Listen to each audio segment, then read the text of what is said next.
So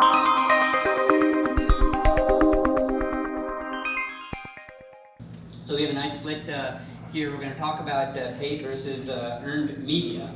And the way that I'd like to run my panels is very, very simple, and that is we're going to introduce the topic really quick. I'm going to summarize what we're going to discuss, and then before we actually say a whole lot with respect to answering our own questions and making ourselves feel good that we're answering the questions that we already know about, we're going to actually open it up to the audience. So the format is as follows. I'm going to do the quick intro about the panel. Then each one of our lovely ladies here are going to describe what, based on this particular topic, where they see things coming from and what their background is, so that you guys can get a sense of why they're experts and why they're sitting up here. And then we'll immediately actually open it up for questions. So if something's been gnawing at you, bothering you, etc., about this topic that you already know about, definitely ask that. And if you guys are all quiet, then we have like several hours of material to go through. So if I were you, I would jump in and ask questions. So with that said, my name is Shahid. So you guys saw me this morning. I'm on both sides of the picture because I'm as an influencer. People often want to pay me to write, and so I have some thoughts about that, and I can share that with you, as well as, of course, I write a lot, and therefore, as a syndicated blogger, I get picked up by a number of other places, so I can see the value of both sides, and we're going to discuss both of those here very quickly. So my background is as a technician, so I write code and I build product, etc., and then I help customers push their messages out. One thing that I have a specialty in is because I'm a coder, I can sometimes understand the technical value of something more so than the marketing value, and sometimes that's helpful, sometimes that's not so much so. And in the case of content, the value of being technical in some cases versus not can make or break the difference. Because if you are dealing with content and a particular product and you don't know enough about it, it's a big struggle for the guys on the marketing side. So our panelists, of course, are Marcy. I think everybody pretty much knows these guys, but we've got Marcy, Jodi, and Kate, who are all experts in this area. And the things we're going to cover are what are the differences between paid and earned media. And that may seem like a simple question, but actually it's actually quite complicated. I'll give you an example. There are many times when customers will ask a blogger or a site to actually write about them. They'll pay them to write whatever, they'll ask me, hey, whatever it is, just go write about it. In that case, is it really paid or not? Because they might not have paid me for that tweet or for that particular posting that I did, but they might have paid me for something more generic. So it seems pretty easy, like did you get paid for the article or not, but it's not as simple as it sounds. What makes paid, what I really want to spend some time on is what makes paid versus earned different in health IT. That's probably the core question because in the health IT world, things are a little bit different, primarily because we have this universe of complexity in products. So the payer of our products, the people who buy our products and actually pay checks for them, are different than the benefiters of the products that are used, which in many cases are different than the users of the product. So if you're talking to a user, let's say take a simple product like an EHR. You have users that are using the system. They might be a scribe, they might be the doctor, they might be a nurse, administrative staff, etc. But very rarely are they the person that actually bought that product. So who are you pitching this to? Are you trying to get people to use your system, or are you trying to get people to buy your system? And then think about the benefiter. Almost everything that we do in meaningful use benefits more so the government than anyone else. So what happens in this case when the user and the benefiter and the payer or the buyer of these systems is different? That whole debate gets very, very murky as to who the content is meant for, et cetera. So be sure to definitely ask questions around that. And then there's the question of why the heck should we pay for any of this if a lot of it is free? Right? It's a good question to present to the panel here. And then who are the organizations that should be preparing the paid versus who are the organizations that should be preparing the earned? Is there a big difference between who writes it and who doesn't? I think is a big question we get often asked, John and I often do, is, should you write this post for me or should I do it? And that there are a lot of good ways of answering that question that I'm sure that you'll be able to ask here. So with that, just setting the stage a little bit. It's a big topic, and I want you, the experts here, to be talking more than me, which is hard for me to admit, by the way. So we'll give them time. So with that, I'm going to let Kate just get started. Spend a couple of minutes on just your background and why you think you should be sitting up here talking to these people about paid versus. To validate. And Marcy's leaving now. She's like, I can't take this. I just can't take it. I'm done. Forget it. Sure. Well, my name is Kate Ottavio. I'm a senior account executive with K&B Communications. We are a strictly healthcare IT PR firm located in Stamford, Connecticut. My background actually is predominantly consumer. So if you hear a lot of my reverberations of relating HIT, which is a very different space than consumer, you'll know why that's coming from where it's coming from. So my day-to-day job is really working with people like John and Shahid to earn media for my clients. I do dabble a little bit in paid media, but my bread and butter is truly earned media. So I'm Jodi Amendola, and I'm CEO of Amendola Communications, and we are a healthcare and healthcare IT PR and marketing agency. So we work with all types of healthcare IT companies, targeting payers, providers, consumers, employers. It really runs the gamut, and have assembled a team of about 17 people who've all grown up in healthcare IT. My background is primarily also on the earned media side, because my background is in PR. So I've placed client stories in the New York Times, the Wall Street Journal, and all the key healthcare IT trade media. With that said, years ago, paid media meant putting a full page ad in Modern Healthcare or Health Data Management, and that stuff just really isn't done anymore today. Today it's SEO and pay-per-click and maybe paying an analyst to write a report on you, but the world is definitely changing, primarily because of digital media, social media. So I know there's another panel on social media, so I won't get into that so much, but that's one of the directions where our business has really grown, as well as content marketing. People say that you won't develop a website today without content marketing. It's much like throwing a party without sending out invitations. Could I request that you all use the microphone? That's a good point. It's difficult to hear you. Thank you. Oh, I'm a loud man, and they aren't, so I should give that to them. Do I have to start all over? Now, I heard most of it. Okay, because I couldn't do that. So we do have many clients where we have integrated campaigns for earned media, paid media, as well as owned media. So I'd love to talk about some of those campaigns today and the resulting benefits. But I've kind of taken up a lot of time, so I'll let you go. Good morning. My name is Marcy Fleisher, and I'm the founder of Fleisher Communications Group, which is based in Columbus, Ohio. Our clients are not just health IT companies. We represent retailers, financial institutes, legal, a little bit of everything. But as I was telling my new Nashville friends, I think my favorite clients are our healthcare IT clients. My background is I was a journalist. I was a TV reporter for nearly, a lot of years, more years than you need to know. So I have very strong feelings on this subject since I grew up as a reporter. Earned media to me is fairly sacred. And what I see in the healthcare IT industry is blurring of the lines. Times have changed. I don't see it as much when we work with our retail clients and our financial clients. This is a different animal entirely. And John and Shahid know I feel real strongly about this, but I'm starting to learn to accept the role that paid content plays.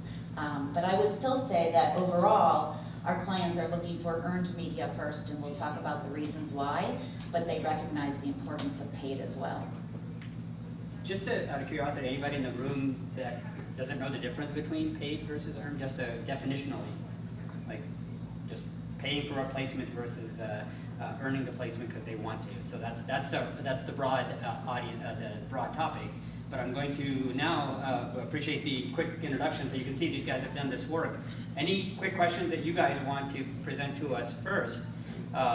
And anything gnawing at you, bothering you? Go ahead.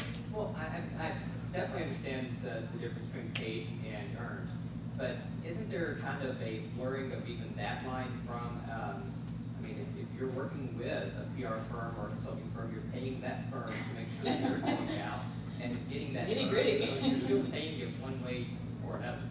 Go ahead.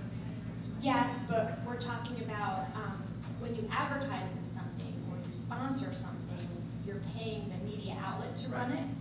Whereas what you're talking about is paying the PR firm to pitch you, but it doesn't get in the news unless it's newsworthy. It's based upon the credibility or the merit of the news. So therefore it's called earned media.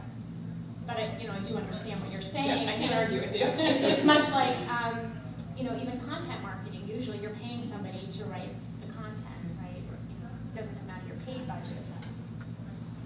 Any comments on you guys just on setting the stage about paid versus earned myths or anything you want to cover?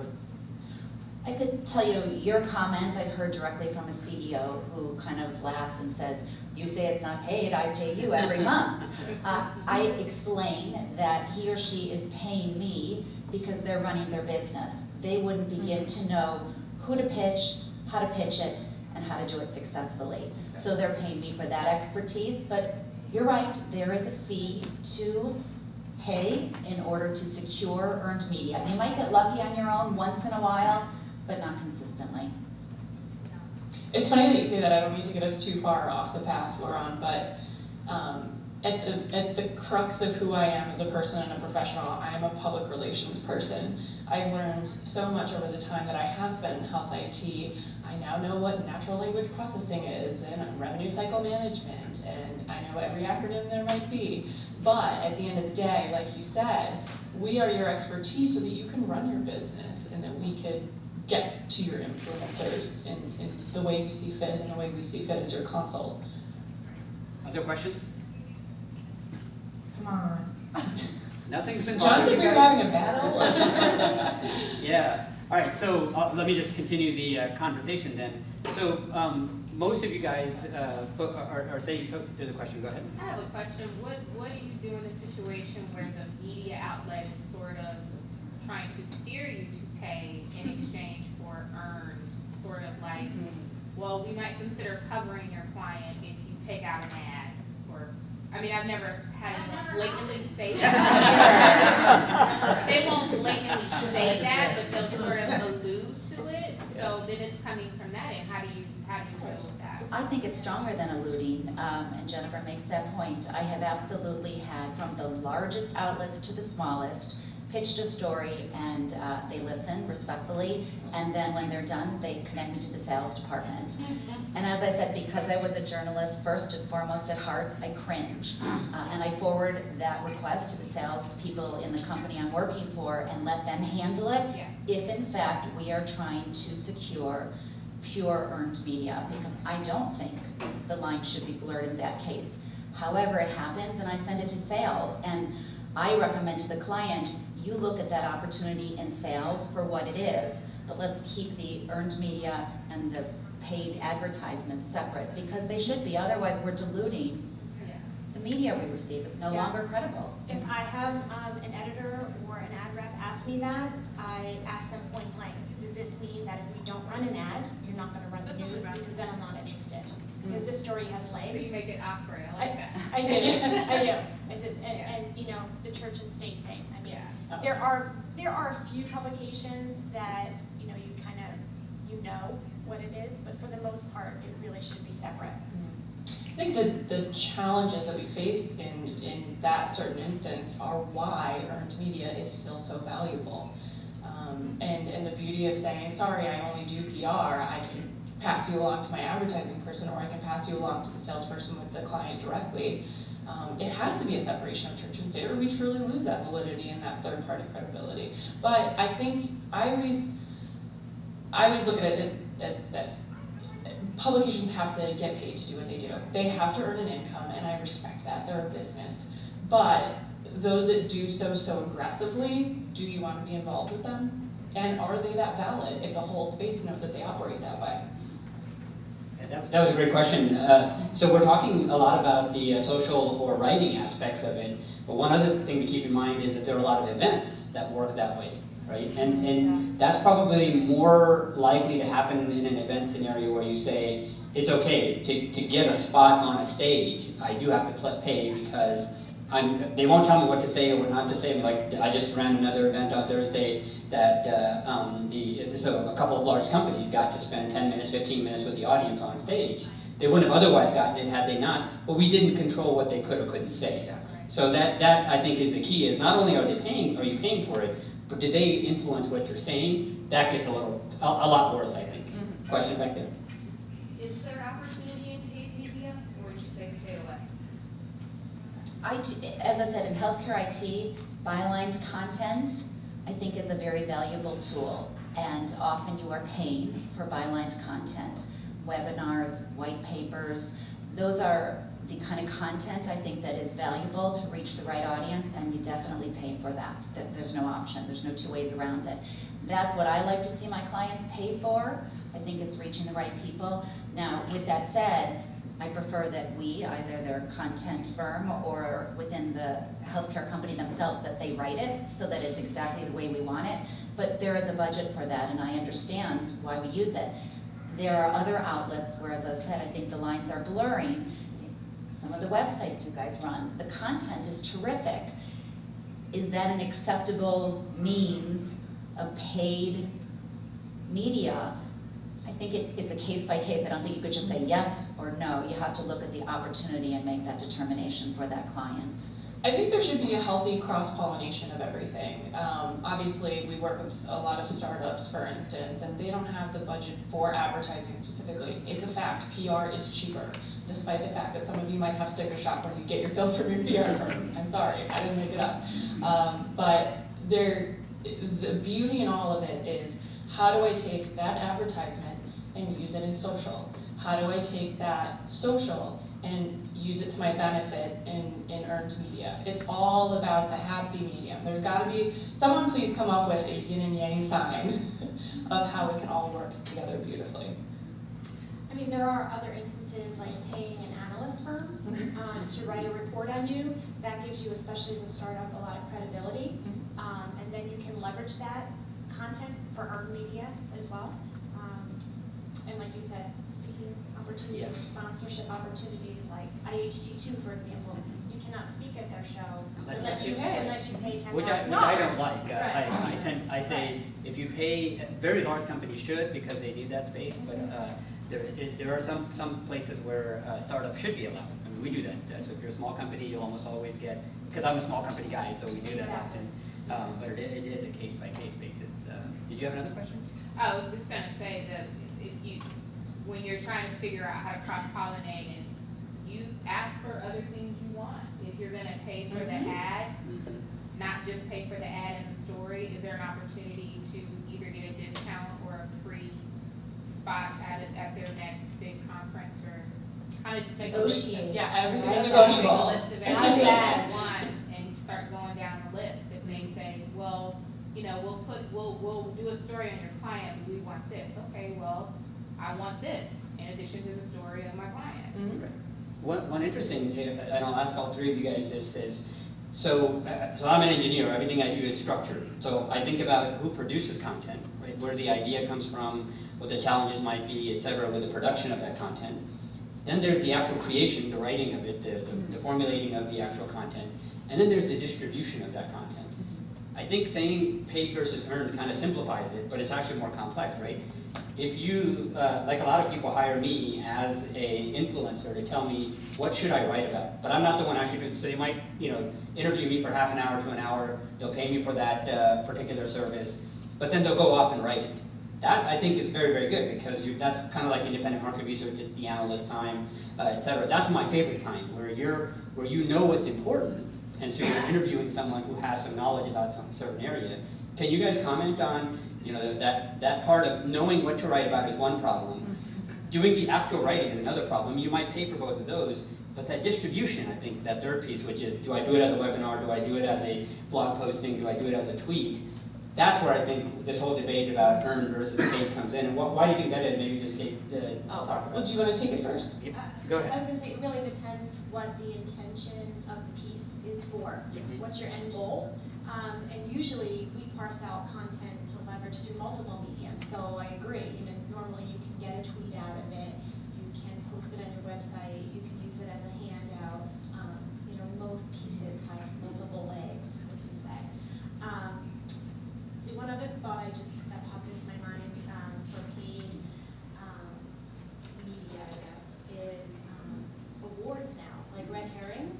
If you win that award, they ask you to pay $2,900 to attend the event. So, Interesting, yeah. yeah, it is. It's true. But then you have that credibility Right. factor that you can use in your PowerPoint presentations and on sales leads and say, I'm a Red Herring Award winner, or send out a press release and get earned media. So I think the lines are blurry between all of Very much this.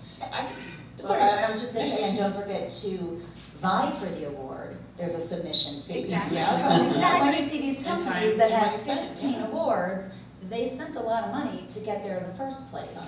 Yeah. I can kind of take you through, I don't know if it's evidence-based or anecdotal, but I'll share one of our clients works in the NLP space and big data. I know that's generic, but go with me for a second. We directed them to distribute 4 issue briefs each year on a specific topic that they specialize in. The first one that we did with them was on natural language processing. Does anyone know what natural language processing is? It's okay, you do? Okay, essentially in very simplified terms, and my client will kill me, I'm sorry if I botch this, thank you. Essentially, a doctor writes narrative notes when you see them in your electronic medical record. Those notes are, 80% of them go unused because they are lost within that narrative. So their program for natural language processing actually extracts the meaningful terms and verbiage from those doctor narrative notes and aggregates them into something meaningful for your health as an individual and on a population health level. Isn't the problem though that not everybody uses the same acronym? Yeah, there's a hot mess between ICD-9, 10, SNOMED. It's very messy, very much so. I've been working with this client for a year and I'm still like, wait a minute, what does this mean again? So we instructed them to write an issue brief. It's about maybe 2,000 word piece. From the beginning, we employ a writer we work with frequently. His name's Damon Brawley. He's fantastic and he's very inquisitive, very, very bright, very brilliant. So we put him on a one-on-one with our client for about an hour. They discuss everything and anything about NLP from the most basic to complex. Damon then goes and writes the piece in an iterative way with our client back and forth to make sure everything's accurate. We essentially pay Damon for that, but the content is now posted on this website for free, but you have to register to access it. There's lead generation, sales, and marketing. We then issued a press release about the availability of this natural language processing issue brief to our target media to entice them. We tweeted it as well. So there's a happy mix of earned versus paid versus employing someone to do the writing. If you're at a loss, of that is owned media, because Very it's much on your so. website, Yeah. it's owned. yes, exactly.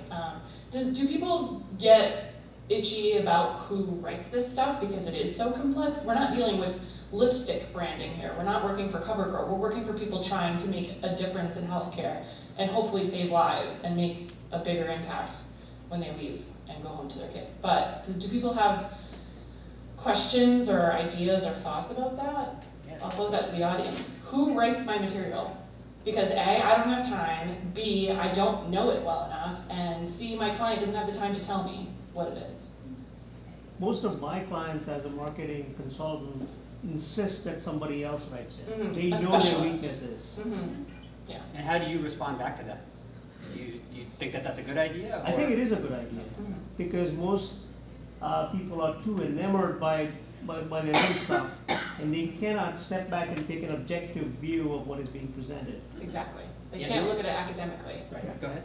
We have what we call a documentation specialist, and that is his sole responsibility is to create. And I actually got praise from a journalist the other day because the turnaround was so fast. I pitched them a story. He said, okay, this is what I'm looking for. I sent it to the documentation specialist and I had it back by the end of the day. Perfect. I would not, with all of my other responsibilities in PR, been able to get that completed by the end of the day. So I think it's an awesome idea to have somebody that's what they do. That's That's what they're dedicated to. just what they do. Right, go ahead. Yeah, I mean, I would just say, I mean, kind of to what the point has been made about other things, it's a balance. I mean, we have folks internally, luckily, who are brilliant, and we've been able to, position them as thought leaders. So usually they don't just write something and we send it over. So that is something that the marketing department helps with and works with them. We also hire outside writers who we've really cultivated to learn our business, understand our positioning and our strategy. And so we've had that, and then we use our PR firm to help us sometimes. So we use all those things to try to get good content. Right. How many of you use ghostwriters? Yeah, we use ghostwriters too. Ghostwriters, okay. So in those cases, the writing is not written by the person who's, or what do you, in that We case? have a professional writer work with the content specialist to write something, Yeah. but then they byline the article, we put their name on it. Oh, it is, okay, so it's not a ghost in that case. It is that person's, so like if I wrote it for you, would my name go on there?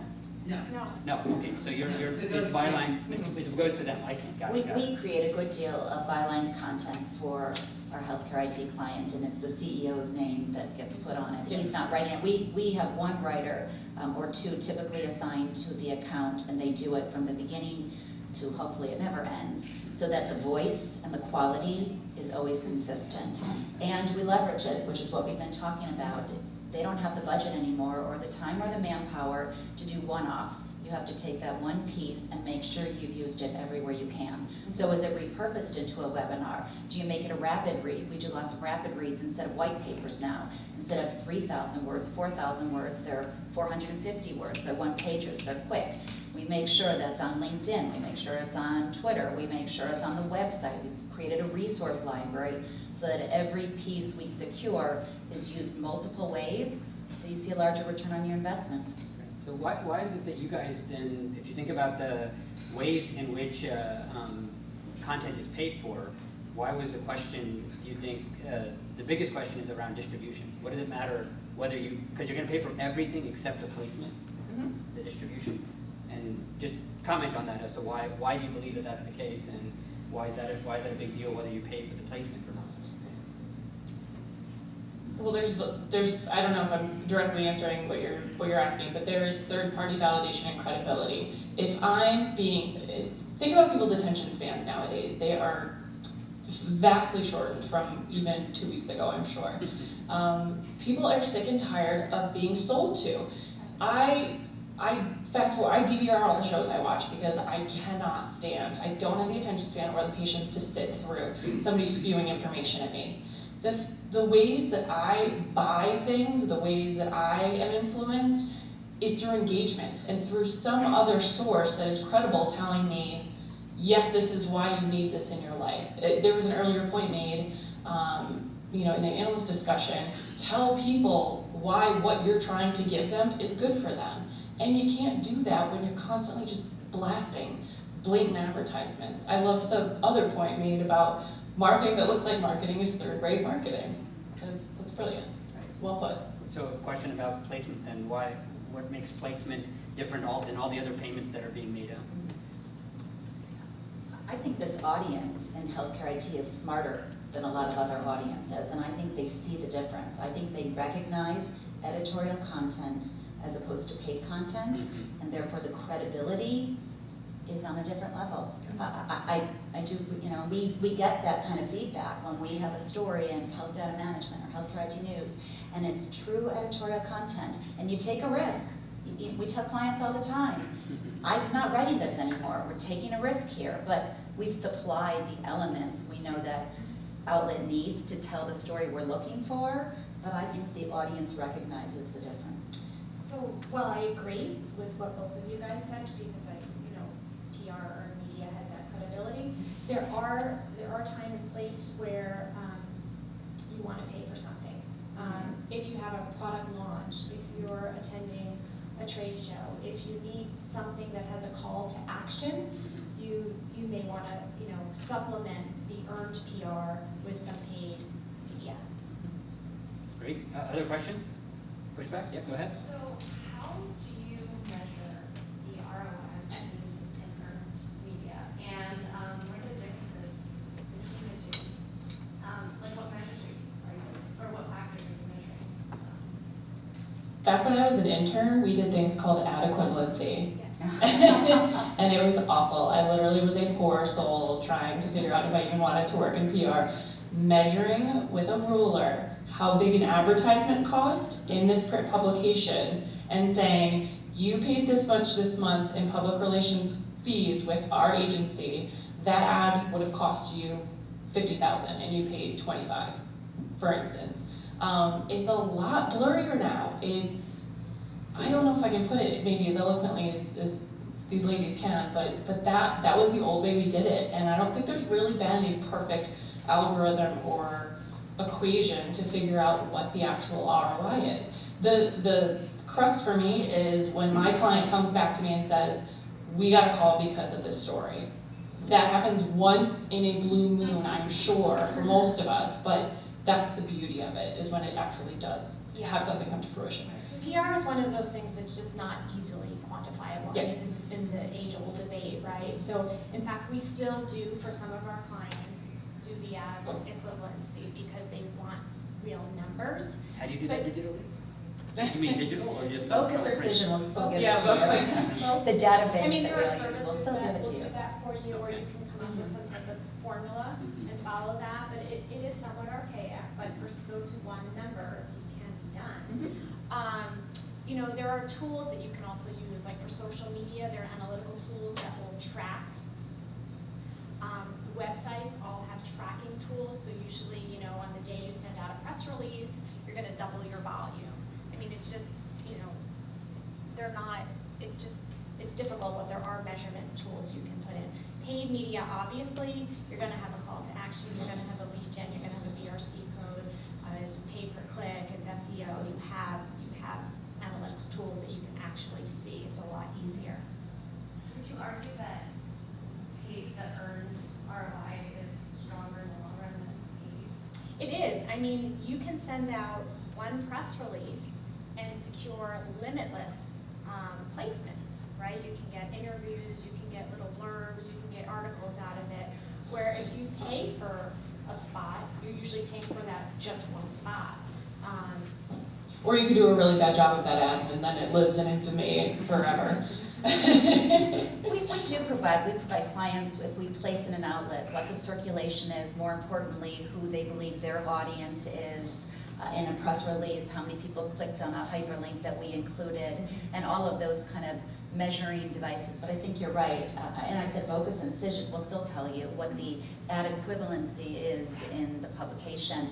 But I think it's a general feeling, and what we often find is when clients stop putting emphasis on PR and the stories dry up, that's when they realize what the value was, because they come back. Oh, something's wrong here. Yeah. And Those are our favorite moments. Yeah, told you. No, I'm kidding. To your point too, don't be afraid to ask the either site contact or the editor. I know it's kind of touchy, but if you have a really good relationship with an editor and say, hey, how did our post do last month? They will likely tell you. We'll go with Carrie. So you guys have been talking a lot about paid content or paid articles. What are your perspectives on amplifying messages through paid social media? That means somebody has already written it and you're paying someone to retweet it or something? So yeah, either you're paying an organization to reach their audience, or you are advertising it on a social platform itself.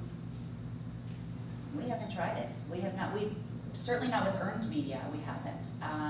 With paid content, also something we haven't put much money or emphasis on.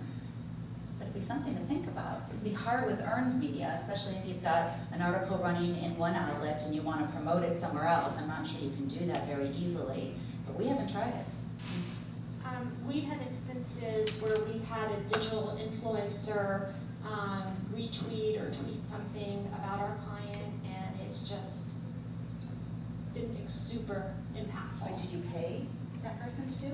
Well, we've paid them, like Shahid said, for other things. So, they're partial to that company. But, this person wasn't paid to do this, he just did it, so. I don't know if I'm just being too much of a purist, but to me, there's just such an organic promise of social media. When I go on social media, I want engagement.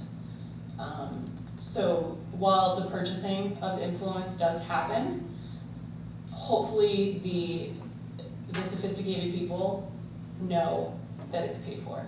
I don't think it's a bad thing. People, again, like I said, the people are trying to run a business and feed their families. But to me, it's if Shahid really likes this product and he retweets my client, then great. It's harder and it's more painful and takes longer, but to me it just speaks more volume about how great a product or a service of my clients is. And it's on us to make that connection. He doesn't know about us unless we tell him. Carrie, what are your thoughts? I'd love to hear your perspective. So I've been thinking about it, because our PR agency has been doing pitches to more national for HIMSS, and they've been wanting to experiment more with Twitter advertising in conjunction with that earned media. And my philosophy is that I'm not completely sold on paid advertising and social just yet, because I also see the benefit of doing it organically and being more of a purist. But I also see, because there's a media arm within HIMSS now as well, of like how we can be partners to help IT organizations in giving them access, but also making sure that the content that we're publishing or doing and working with them is really conveying a thought leadership message or conveying the value, and then we're helping them access their target audience. So I can see how it could work, but just I don't think the model's been completely established just yet. We're still working on it. Yeah, still working on it. Any other agreements, disagreements with the social side? And we'll get to your question. No, it's the same. Same, yeah, go for it. Yeah, so we do sponsored tweets, we do Twitter lead cards, we do sponsored posts on LinkedIn. And some of the messages actually work really well because you can write them in a way that feels You control the like message. engagement. Yeah, so we take webinars or white papers that have lead generated quality to them, we put them in there, and the email comes back right away if they click on the ad. So I think we're testing it, but I'm nervous about that too, because our brand is all about engagement, as all of ours should be. But I think there's a way to do it. It's just about testing what messages and what content actually gets people to engage. And how do you run your tests? Through Twitter, you just go on there and just play around. You can set up all sorts of different A/B tests to see what works and what doesn't. See what crashes and burns and what doesn't. It's like what we're seeing is all visual content or stuff that's really based around something that's going to give someone something tangible in return. Will work great. Yeah, If there's you're always a what's in it for me. It's gonna sink. And I suspect that, and you guys should comment on this, is that because I bet most of the people doing social media today, especially everybody in this room, we're probably more on the purist side than we are on the non-purist side. But over the next few years, that's likely going to change, just like it did in television when there didn't used to be ads, and then all of a sudden people got free shows because they happened to have ads. What will we get for free when we get ads differently in the future, I think will be determining the success or failure of that. So you had a question, Nelson? No, I was just gonna say, I think it's really about getting right to the core of your target audience, whether that's paid, whether that's earned. It's about really researching who your end game is, who your end user is. Exactly. That's such a good point, because not enough people focus on the audience. Not enough people focus on why am I doing this. My HBMA billing management companies don't give a dang about my physician's practice NLP program, for instance. I know I'm beating the dead horse, but yeah, you have to focus on the what's in it for me and why this audience needs to know this. Go ahead, Tim. So my question is about press releases and byline content. I don't know about the rest of the room, but none of ours are written in brand voice or brand tone in any shape or form. It's very generic. That's Like true. all press They releases. they actually have to be if you want them to be perceived as credible. So a byline article will typically not be taken or accepted rather by a publication if it's not vendor neutral. It should be visionary, show your thought leadership on a targeted topic, take a position, take a stance. And for press releases, it should also just be newsworthy. What's the news? I mean, it should really be the who, what, when, where, why, going back to the So my question is there ever a future in which, not that we're selling in those documents, but that we're able to bring our brand and personality out a little bit? On your blog. No, I know, I'm just curious. Yeah, I mean, I guys think there's you ever can a a little future bit for that? in your press releases, I think you can Cool. show it, for sure. You know, the byline is tricky because it has to be accepted. Well, and outlets like a PR Web won't take a news release if it's all promotional. They'll ding it. Yeah, They so do have a we separate gotta be more channel clear. It's though. not about promotional, it's about tone and voice, right, personality. I think you can incorporate both. You know, a press release will right now, will, tweet this, post this. It has all of those kind of elements to make sure it comes back to who this company is, what makes them unique, what they do is valid and why. So we incorporate it, and I'm sure they do too, try to incorporate some of that into it. But there still has to be a news value to what you're releasing. And Tim, are you saying that if you write a dry press release, it's more likely to get picked up than if it's not? That's Is that more my the, point. I'm just wondering, because I don't write press releases, so I don't know, is that what you mean? That is my point. I So think when I you say can put a tone little- and voice, I mean personality, the way I write, and more fun, positive, upbeat way versus just like flat and. I love fun, I love upbeat. Yeah, you can put a little pizzazz into it, you just can't go over the top, I'm- marketing speak. There's I'm kicking myself, and I will find it somehow and tweet it on the hashtag. There was a press release done by, I think, a car company, and it was a PR Daily story, and it was fun, and it was brilliant, and they just hit the nail on the head without being goofy or kitschy. I'm gonna find it, and I'm gonna tweet it. There's a question back in the room? I have one comment on Tim's question, which I think is really interesting. I would say the pro move there is find a way to write things that are, as Jodi was saying, gender neutral, thought leadership, best practices, stuff publications are looking for, but do it in your brand voice. I've certainly had clients that have been able to do that, take their tone, whether it's we're pulling for the dock or we're trying to keep the payers from screwing everybody, whatever it is, and weave that into the tone of their thought leadership articles and web papers, whatever, without making it too self-promotional. But it's easier said than done. I think to your point too, media training with your clientele, or if you are the representative, so that you know those nuggets. Not that you're rehearsed, but that you know what to say when a journalist prompts you on this question. You can give that maybe pithy and memorable bit that is in your brand voice while it's still useful to the audience.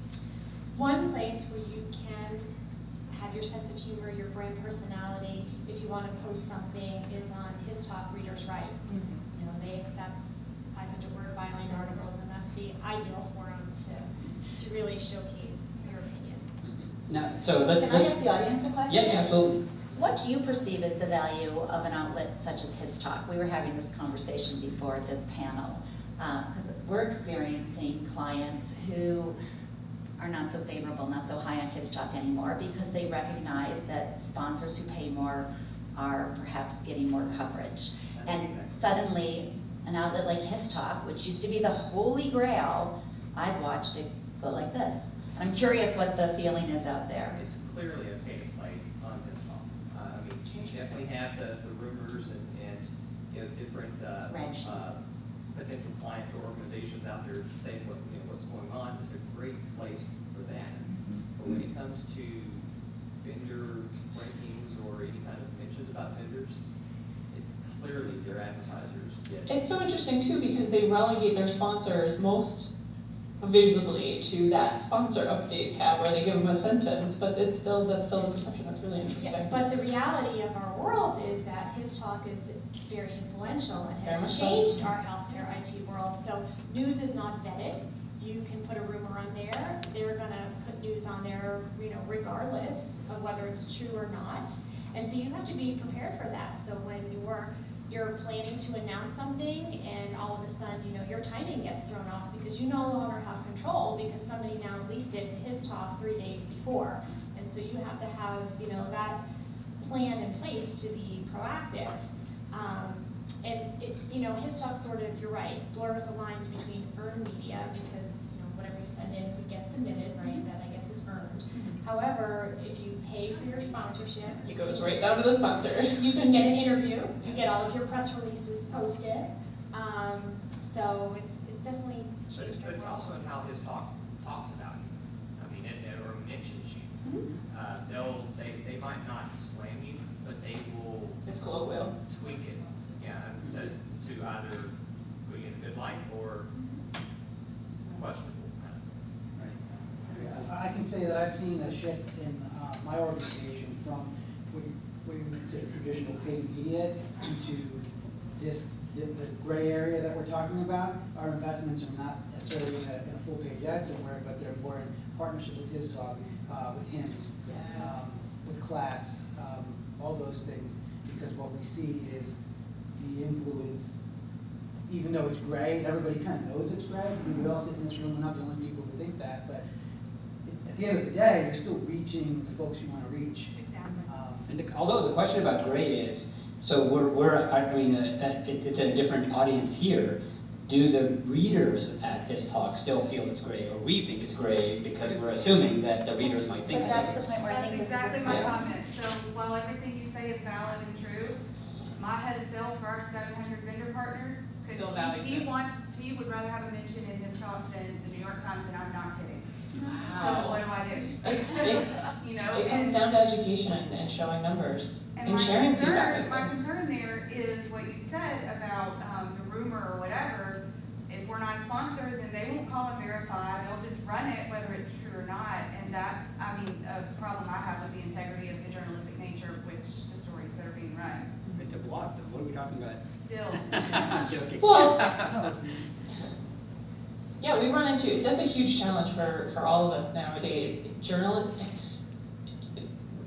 For every bad journalist, there's a bad PR person. For every, bad journalist, there's a bad barista at Starbucks. I mean, journalists are busy, and it's not that they go, just like doctors, they don't go to work every day saying, I'm gonna dig this person into a hole. I'm not gonna give this person good medicine. It's just people being strapped for time. It's not good journalism, but being on the proactive rather than the reactive is always the best measure. It's always about educating your clients. It's about educating your stakeholders on why certain things are valuable. Just being ahead of that message, really. I also think from the PR agency's perspective, if you're very careful about what stories you do pitch, and you pitch the real news and the real uses and the real value, and provide that reporter with the health system that's using it, the results they have, and how they can show that, as opposed to every announcement, every new product you bring out, those stories will shine because the reporter knows I'm only coming to you when you really have news. And those stories are worth one story there that's, a home run is worth more, I believe, than 4 little mentions because you had a new product launch. So we're really careful, and I've said in front of a CEO and said, I'm sorry, it's not a story. If you're gonna pay me to pitch it, I will, but it's gonna affect our productivity down the line, and educating the client to understand a mention in his talk today may not be nearly as valuable as a story 3 months from now when we've got a health system using it and the results, and encouraging them to wait patiently till we have all elements to tell that story, I think pays off. Chandra, you had something? Yeah, a different kind of question for you guys. You're PR agencies, and I have clients who are looking to hire PR agencies, and one of the things that comes up a lot. Come chat with us. One of the things that comes up a lot is, how do you draw the balance between the content, the influencers, thought leadership versus your Rolodex? Who do you know as editors in the journals and so on and so forth? How do you draw the line, in terms of? We don't draw the line, I think we leverage our relationships. And that's typically why you use an agency, is because of their strong media contacts that they'll leverage to get placements for you. Talking about earned media, so many of the publications are understaffed these days that there's a great opportunity to submit articles because they don't have the bandwidth. Like, what, can you give an to write. example of some outlets like that? Health management technology. Okay. Advance. On the record takes that, they all do. And I also think, as you said, leveraging the relationships, the way we enhance the relationships is for that reporter. I tell everyone on my staff, you present that story to a reporter in a little blue box with a bow, and you set it all up, and you follow up. I do half the work, if not more. The only thing I don't do is write it, but I put every element they could need in that pitch so that the reporter could turn it, you know, in an hour that day, do all his interviews, go back and write the story. I want to make life simple. I want to be every reporter's best friend. So can you expand on that then? So like this is a pet peeve of mine, is people pitch me stories all the time that I don't, my audience is a bunch of programmers, and you're telling me to write about nursing I would never shortages. pitch you Your unless I handwriting had client. the story, the health system using the solution, the analytics to prove the results. I'd give you every element you need, and because I was a reporter, I recognized if I don't have those, I can't pitch it yet. And so you, in that case, is that one of the values then of a PR agency is that Rolodex that they have of the writers, editors, et cetera, they know what they're writing about, what their beat coverage is, et cetera. And I think that might be the Yeah, way you align. this is what we do day in and day out, we're You live it, interfacing you with live it, them. yeah. You know, so we understand what stories should go in what publications, what media outlets. I wouldn't trust your PR firm if they yes you to death. I think that's a great point, because I've interviewed some PR agencies who will say, yeah, this is the Rolodex and we'll push whatever you want. No, lies. Then they're an advertising And my agency. non-health IT clients, they used to come to us all the time, we want to be on Oprah. Everybody wants to get over. I'm so glad Now, Oprah's that was done. back in the day, and I used to say, you know, not likely, let me hear what you've got. But Yes, don't your that's hard. healthcare IT clients all ask you to be in the Wall Street Journal? That's the first question we always get. And the question we ask them is the audience you're trying to reach reading the Wall Street Journal or Health Data Management? And let's take a look at this. If that's the right place, great, we'll pitch the Wall Street Journal, but 9 out of 10 times, it's not really where they need to be. Although, yeah, they still get excited when they're in the Wall Street Journal. And They still think it's cool. And find creative thinkers. You might not be in Laura Landro's Informed Patient column, but you might be in the corner office column. Is that column's readership 100% healthcare IT folks? Maybe not, but it's a creative and kind of backdoor way to get into publications like the Wall Street Journal and the New York Times that are so coveted and ever so difficult to really touch. Other questions? By the way, you guys have been doing great because we haven't actually hit any one of the questions that we prepared for, which has been awesome. That's been great. We'll take one. Actually, you haven't asked one yet, so go ahead, and then we'll go back there. How do you, as PR firms, how do you decide who's an influencer and how do you maintain relationships with them? Especially in the social realm and then in the journalistic. I want to be prom queen. I want to be friends with everyone. Obviously, there are people who have hundreds of thousands of social media followers. There are people who write at Healthcare IT News and people who write at EHR Intelligence. There are different variations, but I think if your audience is there, if your audience is playing in that field, you need to be there. So I don't think you subscribe to a certain number of influencers, or excuse me, you don't subscribe to a rating as far as who influences what. I think if a journalist is genuinely interested in your content and they will fully understand your story, then that speaks volumes compared to someone who just happens to have a lot of Twitter followers. Did that help? Did that answer? Yeah, and then also in terms of prioritizing the editors that you want to pitch, again, it depends on who is your intended audience. So, you know, we've talked a lot about healthcare IT publications, but there's also physician-focused publications, hospital publications, employer publications, nursing publications. So again, it depends on what your story is and who your audience is. And then there are influencers or key pubs with higher circulations in each of those that have both print and or online outlets. And I maintain contact with those people by reading their work. I keep a genuine interest of everything that Jennifer Bresnick at EHR Intelligence writes. And even regardless of whether I have something to give her, I write her a quick note, a genuine note, not just like, hey, please keep me top of mind so you'll write on my client. It's genuine, hey, I really liked the story. Or if I have contrarian view to what they wrote or one of her sources said, I'll say it. I'll say it. We do this e-research.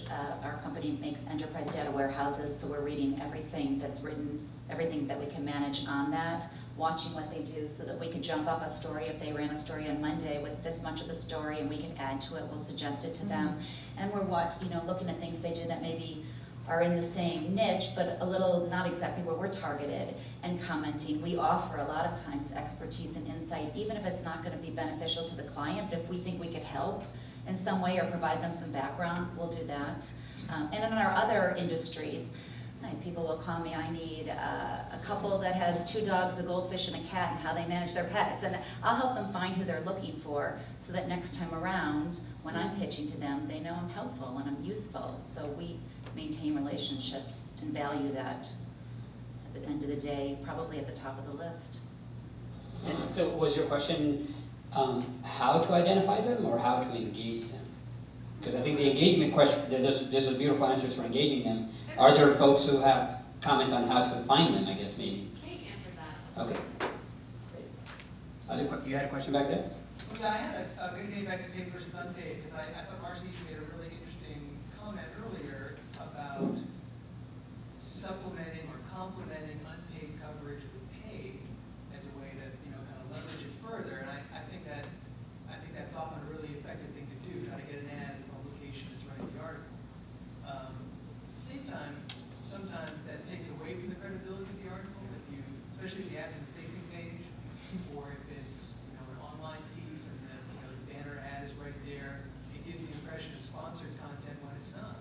And that whole kind of multiplier value you get out of PR, the implicit support, third-party support from journalists for your message is diminished. You feel duped, right? Yeah, I wonder what you guys thought about that, how to kind of balance out leveraging it and also rewarding a publication with an ad that's, taking good care of you editorially with the potential diminishment you can get of, such a close association of paid and unpaid coverage. I would not be a fan of having editorial content in a publication and buying an ad in the same publication. I agree with you. I think then you suddenly give the audience pause and wonder, is this truly editorial? I like to, you said reward someone by giving them the exclusive next time if they've written a terrific story. They're my go-to reporter, not so much as a reward, but now we've created a relationship where, one, I know they're good reporters and they do well, so I go back to them, but it's more of, I'm giving you the story first. And I think they recognize that we've worked together before and now there's a different level of trust, and that's, if you want to call it reward, that's how I would do it, is make sure they get the story first. And then there's the whole idea of exclusive and do I have it first? And I find, I don't know if you see the same thing, but in the health IT outlets, I do get the sense of, have you pitched to anyone else? Have you given the story to anybody else? Of course, it's too small. And we play that game. I'll bring it to the outlet that my client and I feel will reach our target audience most effectively, and I'll give it to that outlet first. Now, I won't wait forever. I'll give them a reasonable amount of time to turn the story, and then if we're still sitting, we'll move on. But I think that's also how I reward, I don't like that word, but work with a reporter or an editor who's really worked well with us. I think we've got one more minute. We'll give Carrie the last question. I just would like to learn a little bit more about a successful example where you've used both paid and earned together in an integrated approach. That wasn't a plan. That was an awesome last question, by the way. Go ahead. So one of our clients is Health Catalyst, and they're just a great example of somebody that we do a lot of earned media, very aggressive PR, constant press releases, bylines, case studies, ongoing social media that we manage, LinkedIn, Twitter, Facebook, YouTube, and their corporate blog, very aggressive corporate blog with 12 blog posts a month, long ones.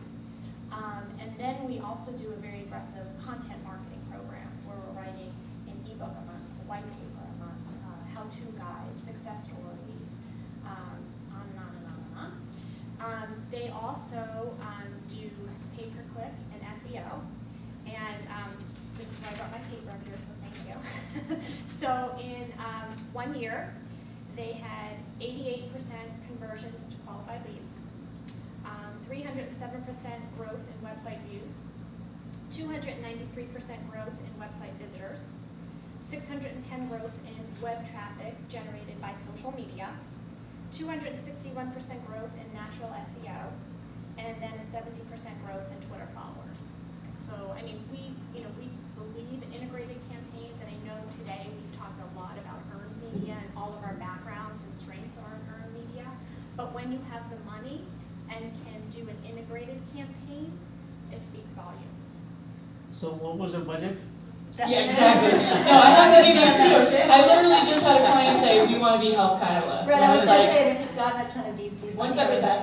you can afford to do that, Yeah, so. they're one of our favorites. So no, the challenge it's a might be. fantastic word. Right. And we do have a knowledge center on their website, and we do, like we talked about, parse out all of the content that we've developed and leverage it in multiple venues. So thank you all for recognizing it. I can't tell you what the budget is. And then maybe the follow-up question is, how do you create a robust campaign like that across all mediums if you don't have that kind of money? Because I think You that's just- a real challenge too. And you can. More You can realistic just one. scale it down, and like we've discussed today, typically you start out with your earned media. That's gonna give you the biggest bang for your buck. And then if you can supplement on a much smaller scale with some of these other paid or owned media, it makes a nice blend. Is there anybody, Kate, that you want to mention? Not to that level. In its most basic form, kind of to points made previously, we represent a client named DevMed. They work in the hand hygiene space. They're my favorite.